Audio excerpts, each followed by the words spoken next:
Quem é mestre do Cano Preto? Rapaz, isso é uma história que eu vou ter que voltar um pouco no tempo, fazer a timeline, né, regressiva. Eu iniciei capoeira, aliás, meu primeiro contato com capoeira foi em 1978, dentro do convívio familiar, através do meu tio, já falecido, Simonal Ferreira, né?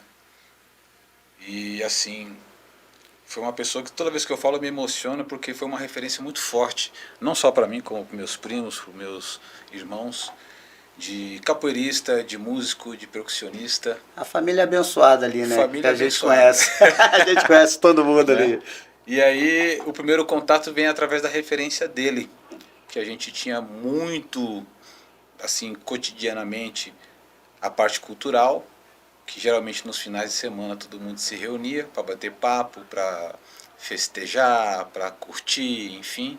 E aí acontecia aos sábados e domingos, quando ele podia, e feriados, ele dava uma aula de capoeira para todos nós. Que bacana, né? E é que a gente fala, isso daí é um incentivo dentro de casa, né? Que a grande maioria sempre tem o lance de, pô, capoeira eu não quero não. Você tinha isso dentro de casa, né? Dentro de casa, a gente até fala que a gente foi privilegiado, né?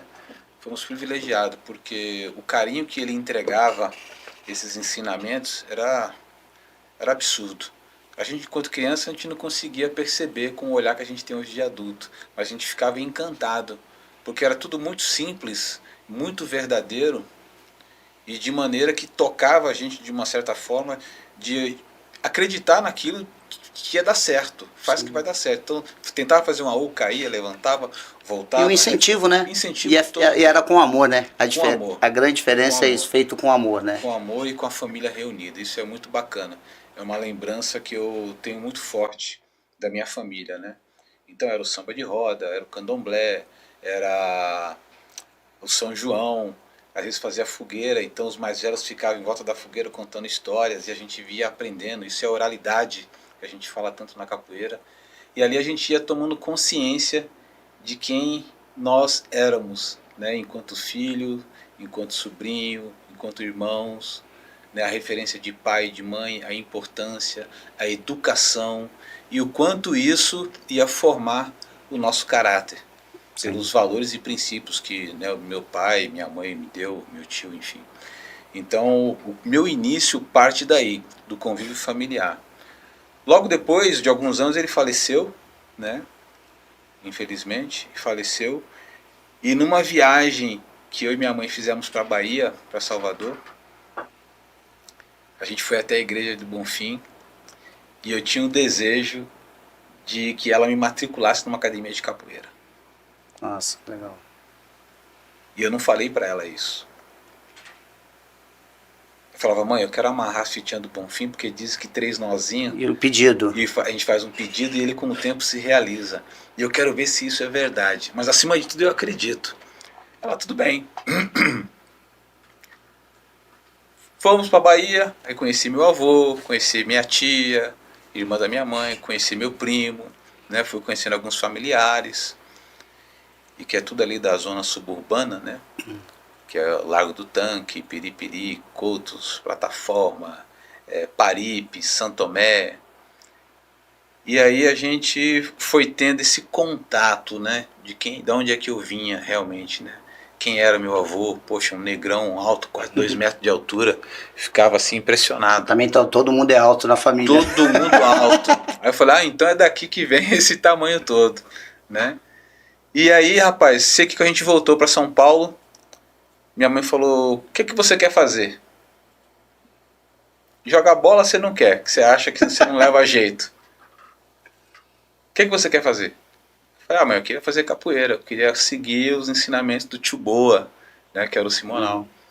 Ela, então tá bom, vamos andar por aí. Aí fomos andando, e aí a gente encontrou a academia no bairro do Rio Pequeno, que é a zona oeste de São Paulo, a região ali do Butantã, Pinheiros, uma academia chamada Associação de Capoeira Quaraçu da Bahia. E o professor tinha o nome de Pato, era apelidado como Pato. Que depois eu fui conhecer o nome, era Valdenor Batista da Silva, professor Pato na época, isso nos anos 80. Aí me matriculou. Que legal. E aí comprou o uniforme, Falou, ó, você promete que vai se dedicar no que você faz? Falei, não, mas isso é o que eu quero pra minha vida. Já novo. Já achou ali, né? É isso que eu quero pra Tenho minha vida. certeza. Eu também, quando era moleque, eu já tinha certeza.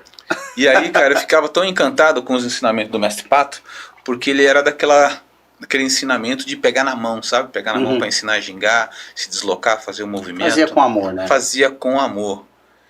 E eu tinha uma habilidade muito grande, já trazendo isso na veia cultural e artística da família, com os instrumentos. Então, eu já tocava tabaco, já tocava pandeiro, né? Pô, já tinha musicalidade. Já tinha musicalidade aqui dentro, pulsando. E aí o mestre, com o olhar de mágico que eles têm, né? Uma visão, né? Falou, pô menino, você gosta disso? Eu falei, pô, eu adoro instrumento. Aí eu comecei a tocar, pegar os contatos com as músicas da capoeira, aí trazia as músicas que tinha em casa, de samba de roda, aquela coisa toda. Isso aqui cabe? Como é que funciona? Nossa, isso aqui lembra, isso dialoga com o que eu aprendi em casa com Já meu pai tendo e uma minha visão, mãe. né? Já da... Fui tendo uma visão e me dedicando. Então a minha fase, ela vem aí de 78, né, com meu tio, os anos 80 com o mestre Pato, onde eu me formei com 18 anos de idade, recebi o título de professor. Aliás, é o único certificado que eu tenho como professor de capoeira. Legal. Já são o quê? 33 anos, né? E depois eu fui fazer parte da escola do Mestre Camisa no Rio de Janeiro. Isso já foi nos anos 90, creio que a gente chegou por lá em 91. 91, né, no CIEP do Maitá. Me matriculei. Ainda era o login antigo, né? Ainda era o logo antigo, tudo antigo. Alguns tinha só a calça branca. O logo não era o mais importante. Não, né? sim. O mais importante era a galera treinar capoeira. Mas estava nessa fase de transformação. E isso foi muito bacana também, porque ali eu conheci a capoeira com um outro processo. Então eu venho de 2 segmentos, né, muito próprios em estilo, em características, e passo a imigrar a um outro sistema que é uma capoeira carioca, né, dentro do estado do Rio de Janeiro, com elementos diferentes que eu achava assim... A pegada de lá é diferente muito de capoeira, diferente, né? muito Eu diferente. falo isso daí pra todo mundo, tipo, a gente vai pra tudo quanto é lugar, eu sempre falo, o Rio de Janeiro tem um toque diferente. Exatamente. E aquilo também me encantou, mexeu muito comigo. Falei, cara, quero aprender isso, como é que eu faço? Pô, entrando na escola. Aí entrei fazer parte da escola do mestre. Em 93 oficializou, porque tinha um período de estágio que você permanecia para poder se graduar. E eu não tinha um trabalho sólido de capoeira. Eu era uma pessoa que ensinava capoeira para um, para outro, do mesmo jeito que eu aprendi, só transferindo com amor. E aí dentro da escola eu passo a entender a capoeira como uma ferramenta de profissionalização mesmo. De você ter mais cargas horárias, você trabalhar das 8 fazer o horário de trabalho. Fazer o horário de trabalho. Né? Porque muita gente às vezes fala isso da capoeira. Pô, a capoeira não dá. Mas a pessoa quer dar 1 hora de aula só. Não, capoeira dá, e dá de todas as formas. Né? Dá de todas as formas. Depende da forma que você se entrega. Sim. O compromisso que você sela com ela, né? Que na verdade é com você mesmo. É se doar a capoeira, se né? Doar. A verdade é essa. Então eu cheguei na minha auto performance aí de aulas, eu dava aula em 15 lugares em São Paulo. Nossa. 15 lugares. E com o maior prazer, né? Com o maior prazer, com o maior gás, ainda treinava, cumpria as minhas obrigações enquanto aluno, viajava para participar de outros eventos, que a gente sabe que se você não trafega no meio da capoeira, você não aprende. Sim. Né? Você fica limitado em determinados assuntos, e eu não queria isso para mim.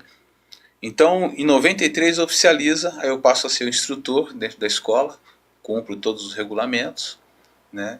E 10 anos à frente, eu sou reconhecido como corda vermelha.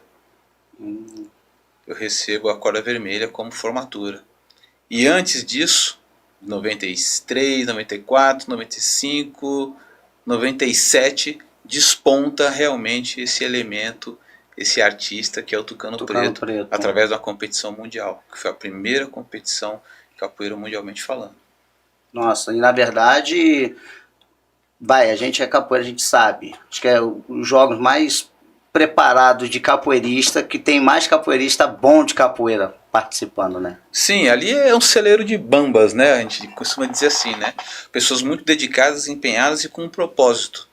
E quando a gente estava nesse convívio, nessa projeção de fazer uma competição, era justamente para mostrar para a sociedade um outro olhar que eles deveriam ter para com a capoeira, que não era só a luta.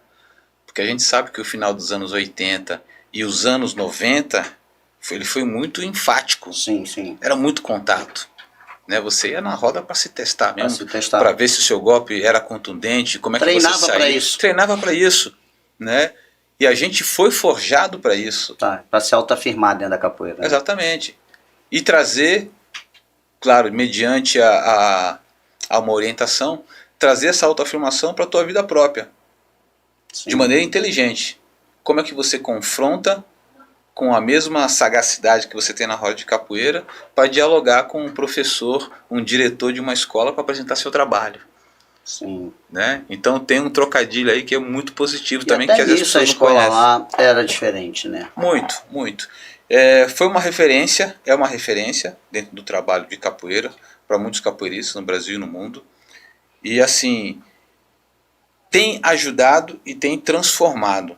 E as pessoas que foram transformadas, que entenderam como é que é todo esse sistema, começaram a vislumbrar algo maior. E esse algo maior é o que a gente fala sempre do furar a bolha, né? Sim, sim. É você sair daquela caixinha para entender algo que está muito maior. Muito além. Muito além. E aí você começa a romper com algumas coisas, principalmente com o seu próprio ego. Sim. O seu ego, a sua vaidade, né? O seu excesso de achismo, de eu sei.